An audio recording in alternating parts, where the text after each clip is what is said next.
morning, neighbors and niggers. Y'all already know what's going on here. I ain't even pulled up my notes. You know why? Because I just don't care. I don't care. This is why I stopped watching like midway through the beginning half of this season. Because stuff is ridiculous and I just don't have time.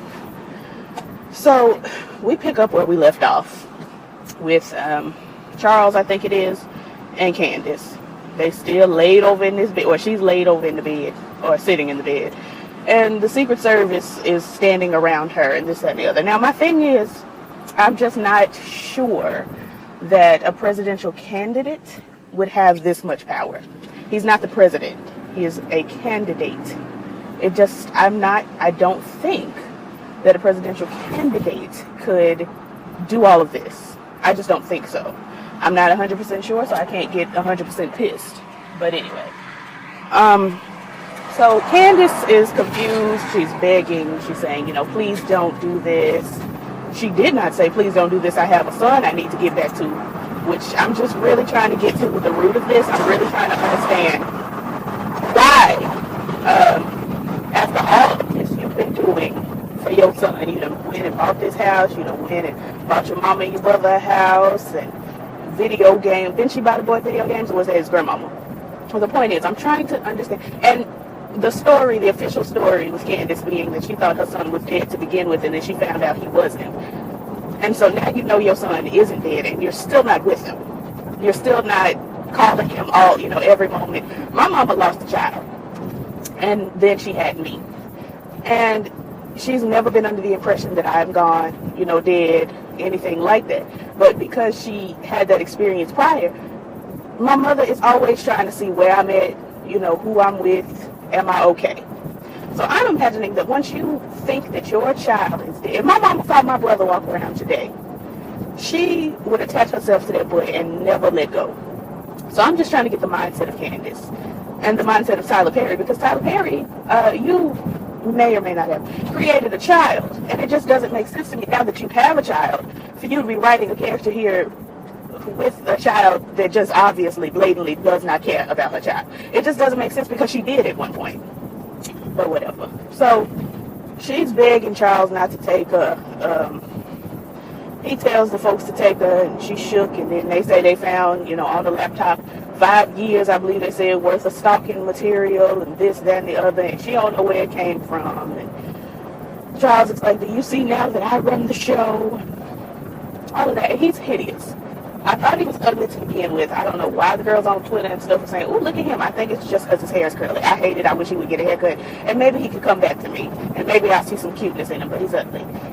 Anyway, that has nothing to do with anything. And he asked her, we found all the stuff, but we've been watching you, and you went downstairs, and you didn't even go to, the computer lab, and all of that. You didn't do that. You didn't print nothing in the print shop, blah, blah, blah. And it's like, first of all, if she was going to commit some sort of a crime, she probably wouldn't print it, because it's 2017 and we don't print things anymore. The only girl that's out here printing stuff is the girl that printed all that stuff about Trump and then ended up in jail. That 19-year-old girl, I can't remember her name, Freedom something. I believe her name was Freedom. Anyway, she's the only one in the year of our Lord 2000. I haven't printed anything in months. I haven't, and I won't, because I just don't have to. Text it to me, email it to me, airdrop it. We don't have to print, so that didn't make sense to me.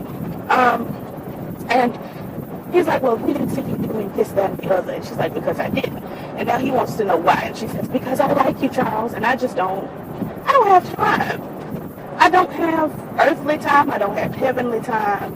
I don't have hellular time. I don't have galactic time. I don't have moon time. I don't have Mars time, Neptune, Jupiter, Venus, Serena. I don't have any of the times for this.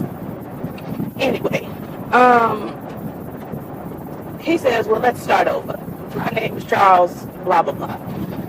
And she says, my name is Candace Young. And he says, no, your name is not in this league, or out of my league, or she's out of my life, or something. And I'm just like, shut up, Charles. Shut up. Go away. What do you do? Why is Tyler Perry giving all these lessons and stuff that just does not propel anything forward time? Why is he doing that? Why do you make us suffer this way? Do you watch, I'm talking to Tyler Perry. Tyler, do you watch your favorite TV shows and say, you know what this could use? This could use about 17 additional scenes that last 5 minutes apiece that don't mean nothing. Like, do you sit up and watch, Scandal or whatever the girls are watching these days and say, I really like the way Olivia did that, but honestly, she could have went back and forth with Melly about 50 more times, just, for the sake. She really could have. I'm up on the hill, y'all, I'm sorry. And it's summertime, and this is a hill that you drive over, and you can't see the bottom, and I'm always worried that somebody's baby is going to be up under there. So I had to take a moment. But,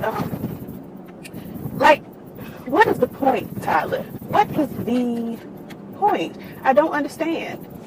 So they reintroduce each other, and he asks her, tells her to take her clothes off, and she says she's not in the mood now, and they go on and discuss how, he runs the show, and she says, are you going to force me? And he says, no, I would never do that, but I'm going to give you the opportunity to sleep with the soon-to-be most powerful man in the world again. And it's like, sis, she already had it a couple times, so she has bragging rights just off of that. She could just go on and say, I did that. It doesn't make sense for this. And basically what he is doing is forcing her to have sex with him. He's just not physically forcing her. He's doing mental manipulations and things like that, which I still consider. And I believe the government also still considers that sexual assault and rape. I believe that still is considered. When she feels like she can't say no, I feel like you can still go to jail for that. I'm pretty sure I read that like the other day. But, whatever. All right, sis, let me scooch on. Basically, the whole gist of this scene was just, I could send you to jail, but I'm not going to do that. Now come have sex with me. And again, I feel like that's rape. But whatever. Let me see. What else happened? He calls her Candace Denise Young because he knows her whole name, because he knows everything about her. And I'm just like, you have all of this knowledge, but you can't tell David that Erica is a hoe. Because remember, he knows David. So you got all this information.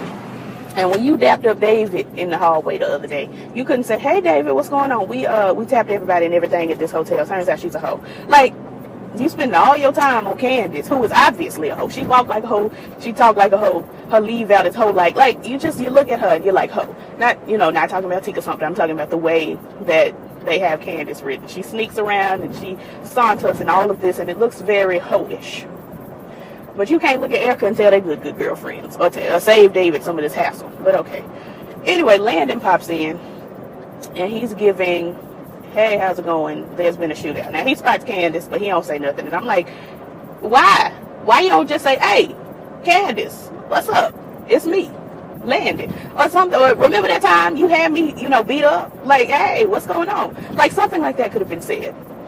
I used to go with your best friend. Hey. Anyway, he didn't say all that. He was just, there's been a shootout near where you're going to give your speech and you should talk about it and da-da-da. And, they say a child has been hurt. And Charles is like, I'm not going to take the, utilize the mother's grief to sell the garment. I don't know. I should have went because this car is going mad slow and this car is on me.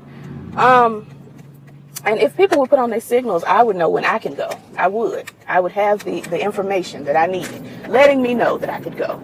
And you're going to yield. You're going to. Anyway, so Landon is like, hey, you need to address the shootout, blah, blah, blah. It's going to be great for polls, blah, blah, blah, blah. And in this moment, I'm looking at Landon and I'm looking at Charles. And I'm like, Landon is much cuter than Charles. And I never thought Landon was cute. But standing next to this nigga, he looks good. And the haircut and all of that, he looked like he done grown a couple inches. He done grow up a little bit. But anyway, so they like, you should meet with the grandmother of the mother of the child that was shot, blah, blah, blah. And Candace didn't put it together at all. She's sitting over there in the bed, just sitting there. Just sitting there. And it's like, when a presidential candidate is in town, it's announced that they're in town, they're going to be at this location, they're going to be at that location. I feel like Candace would have popped on Facebook, saw that information, and said, oh, that's right around the corner from, the Fountain Drop Hotel. I feel like Benjamin may have mentioned to Candace, hey, we're going to be at the Fountain Drop Hotel. But I think he did, because he tried to get Candace to come back with us to the Fountain Drop Hotel. So it looked like Candace would have been able to say, you know, my mama and my brother and my son are at the Fountain Drop Hotel. And they're shooting over there by the Fountain Drop Hotel. And, you know, they say, if you would have put your signal on, they shooting over there by the Fountain Drop Hotel, and it just, you know, some, you know, child and grandmother, and my child has a grandmother, and my child was with their grandmother. You know, maybe I, you know, just give them a phone call, see what's going on. Something like that. But no, Candace still sitting over there on that bed. I'm sick of it. I'm tired. And I just honestly and genuinely don't have the time. Veronica tiptoes in there with a new wig and a new dress. And she wants to see Melissa. So she goes in there. Melissa's like, hey, like your dress. And Veronica's like, oh, you like it? That means I have to change. And I'm like, kill her. Get her off this show. Why are we promoting her death and Wyatt's death? Why did we swiftly and professionally adjust the gate 12:32 to say, why did we scoop Paul hubby and Amanda scoop Paul off the show just like that? But we taking so long, like, you know, every bit of time imaginable to kill Wyatt and Veronica, the two people that I feel like don't need to be on the show. Like, y'all may say that we need Veronica to propel the drama, but where's the drama being propelled? Because we've been on the same day for 12 months. It's a whole year, but it's been a day, and it just doesn't make sense to me. I don't understand. I don't have time. I don't know who Tyler Perry think he's talking to, but I'm just not involved. So Veronica gets in there and tells her, don't you ever in your life. I'm sorry, y'all, I'm driving. They done scooped up the road, so I'm just driving on gravel, and all of that. It's a mess. But Veronica tells her, you know, anime, if you die, I'll kill you. Slaps her 2 times. And I'm like, Tyler Perry, it drains me that you can see that Tyler Perry recycles his material. Because a lot of his jokes, a lot of his drama is stuff, first of all, that we've seen in his plays. And the second of all, stuff that we've seen in his plays. Like, we've seen you do, you know, in Medea's class reunion, we've seen you do the Ike and Tina bit. We've seen you do, you know, this was for you, thank you. Bobby Brown, the King of Art, we've seen you do this. So for you to, you know, bring this anime, if you die, I'll kill you element to your show, I just feel like you're recycling things, and you can't afford to recycle things because you're not doing anything. You're not writing anything. You're not telling us any information, Tyler. So you can't recycle things because you're not doing anything. You can't just say, oh, let me repeat this joke. This is going to be cute. But you're not giving us anything. We can let it slide. If you were giving us information, if you were giving us something to look forward to watch and say, oh, you know, that was a good episode. That was drama filled. But you're not.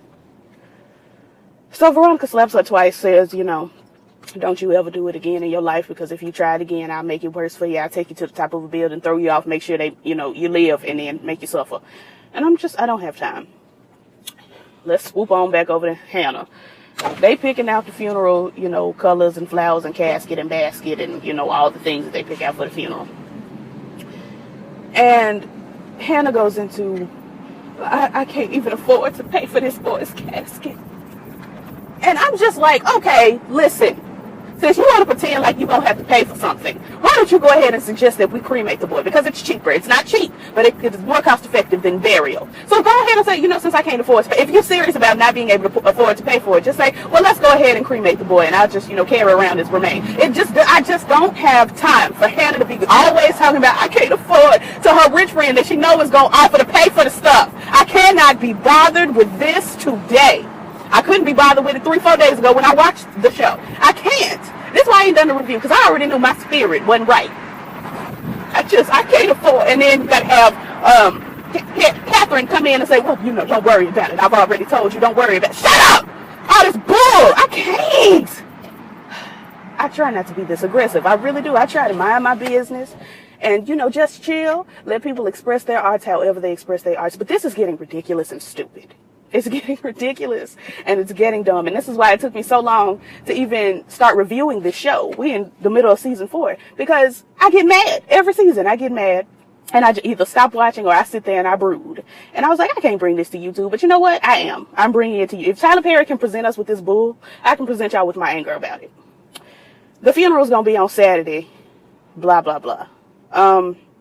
The thing about it is, why are we having a funeral and a burial? This boy has been in captivity for 5-6 years. He ain't got no friends. Hanna, you ain't got no friends. So the only person gonna be at the funeral is you, Benny, if he can make it out of jail, and Katheryn. Because y'all can't we just can't tell Candace. So what's the point? Just go ahead and have a memorial service at Katheryn's house and cremate this baby. Why are we trying to have all this pomp and all this circumstance for a baby that don't nobody know? He ain't got no friends. He ain't never been to school. This is stupid. Anyway. Let's see here. Hanna calls Mitch. Mitch answers the phone and gives her the runaround about Benny. Katheryn takes the phone and Mitch says, look, don't tell Hanna, but Benny's in jail. And Katheryn in front of Hanna says, what? I can't. Oh, no, take my number down. Here, I'm going to make a phone call. Which leads Hanna to believe something is wrong with her son because idiots wrote this show. I can't. I respect Tyler Perry for what he's done, but you can't give us this. You cannot give. I've always wanted to work with Tyler Perry. I would love to be in one of the plays. I would love to even be on the writing staff. But I cannot sugarcoat just because I want to work with Tyler Perry. I just can't do it. This is stupid. So Katheryn all in front of Hanna is giving, oh no, I can't believe, take my number down, I'm going to make a phone call, we're going to see about this. And it is obvious that something's wrong with Hanna's son. So when Katheryn hangs up, she's saying, where's my son? Where is he? Where is he? Where is he? And Hanna has the nerve, after saying, Katheryn has the nerve, after saying, he's fine, to get upset with Hanna, even though you made it look like something wrong with the boy by taking this phone call in front of her. So she says, well, he's in jail. All, upset because it took so long. Because Hanna was giving, so much attitude and questions. She had the right to give attitude and questions because you took this phone call in front of her. I can't be bothered. So she says he's in jail. Hanna takes her purse and she runs off and goes somewhere. I don't know where she was going, but she goes there. And Katheryn's like, Hanna. And I'm like, shut up. All of this. Be quiet. What else? Wyatt wakes up and he's just ready to go, and I don't have time for that. Jim comes in the room, starts hollering at him and giving him, give me the money, son, and we'll give you an allowance, me and your mother. And I'm like, shut up. He goes into, I put you in jail, this is Wyatt, because Jim is like, I wasn't there when you needed me, son, blah, blah, blah. And he's like, yeah, because I put you in jail. And then he goes and talks about testifying, and Jim is like, do you think I care if you testify? Go ahead and testify. And I said, yeah, go ahead and testify. And also come up in the spot looking extra fly till the day you die. Touch the sky. And by touch the sky, Wyatt, I mean die. Wyatt and Jim, I want them to just get whisked off to hell together. I'm sick of it. Jim calls Oscar and gives, I need you to get that money back. And Oscar's like, I will get the money back. He's like, you're only as good as your last job. And I'm like, it's only been a week. It's been like a week. If we really sit and calculate this thing, it's been like a week. She just lost the house like yesterday, technically, because they just killed Quincy 2-3 days ago. And then they foreclosed on the house. And then by the time they, found Quincy, the house was foreclosed on. And now, they're looking for Hanna, but the body doesn't belong to Hanna because it was in the house that they foreclosed on. Technically, if we add all this up, and I'm not going to go through everything, it's only been a few days. It's been a few days. What are you talking about, Jim? Anyway, he said he's going to get the money. And then Anna is walking out because she said she was going to go get the car so they could take Wyatt home. Anna walks out into the parking lot of the hospital, and Oscar says, hey, it's me, Oscar. And Anna says, do I know you? And he says, no. Oscar, if she don't know you, why are you introducing yourself as it's me, Oscar? I can't be bothered. I can't. Veronica visits Benny. He tells her what all's going on with the terrorism thing. She says that he's charged with murder. I say how when he's not under arrest. He said the same thing. I'm surprised that Tyler Perry even got that correct. And then she asks who could be railroading him with this situation, and he says it's her. The only powerful people he knows. Wow, I'm really allergic to the bull. Only powerful people he knows is, Veronica and David. She says it's not her, it's not David, and she's going to fix it, but he has to be her sex slave. Justin appears at Jeffrey's house, asking if Veronica will really spill his tea. Jeffrey says yes, and then Justin goes into, I'm doing better, aren't I? And I'm like, I don't have time for this. I hate it so much. I fast forwarded through the rest of that conversation, to be honest. Then we see David and Erica having lunch, and they, giving apologies and all of this, that, and the other, and You know, I'm sorry that I told you to stop and blah. And she said she hasn't talked to him in a while. And I said, how? How when it's only been a day? How? And she gives him sexual accolades and says, one thing I don't do is a crazy baby mama or a crazy ex-wife. And those flowers, what else is she capable of? And Veronica comes and she sits down and says, you have no idea. The end. Like, comment, subscribe, all the things YouTubers say. I'm going to go to work because I'd rather be at work than deal with this. And I'll see y'all in the next one. Peace.